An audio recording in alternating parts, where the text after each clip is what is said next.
ఈరోజు దేవుని మాట నీ కొరకు యెహోషువ గ్రంథము 3వ అధ్యాయము 5వ వాక్యంలో ఇలాగూ వ్రాయబడింది. యెహోవా మీ మధ్య అద్భుత కార్యములు చేయును. దేవునికి స్తోత్రం. దేవుడు మన మధ్య అద్భుత కార్యములు చేయడానికి ఇష్టపడుతున్నాడు.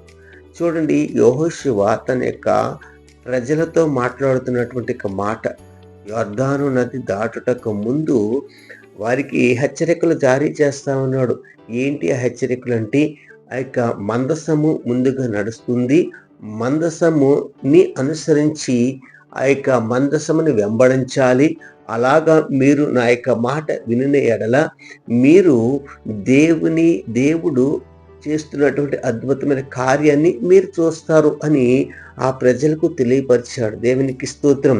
ఆనాటి ప్రజలు యెహోషువ మాట విని యెహోషువ చెప్పినట్లుగా ఆ యొక్క మందసాన్ని వెంబడించారు.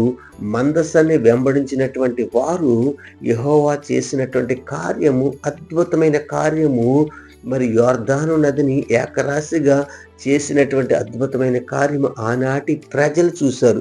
ఈనాటి ప్రజలు అద్భుతాలు చూడలేకపోతున్నారు అంటే దానికి కారణం ఏమిటంటే, యెహోషువ తన ప్రజలకు చెప్పినటువంటి మాట విన్నారు కానీ ఈనాడు తన సేవకుడు చెప్పినటువంటి మాటలు ఆ యొక్క విశ్వాసులు వినట్లా.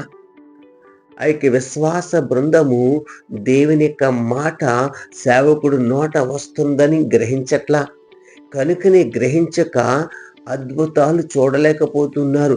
తెలుసు కనుక ఆశ్చర్యమైన సంగతులు వారి చెవిన పడట్లా. ప్రియ సహోదరి జాగ్రత్తగా ఆలోచించేద్దాం. ఆనాడు ఉన్నటువంటి దేవుడే ఈనాడు ఉన్నాడు. ఆనాడు చేసినటువంటి అద్భుతాలు ఈనాడు ఎందుకు చేయట్లేదు అంటే, ఈనాడు దేవుని యొక్క మాటకి లోబడట్లేదు. ఆనాడు దేవుని యొక్క మాటకు లోబడినటువంటి వారు అద్భుతాలు చూశారు. నీవు ఈనాడు ఆయన మాటకు లోబడతావా?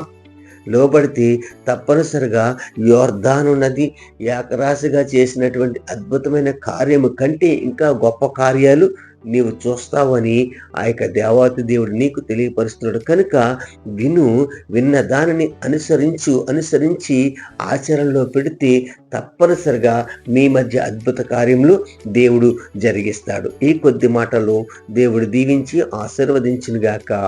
ఆమేన్. Praise lord. అందరికీ వందనాలు. దేవుడు మిమ్మల్ని దీవించి ఆశీర్వదించును గాక. ఆమేన్.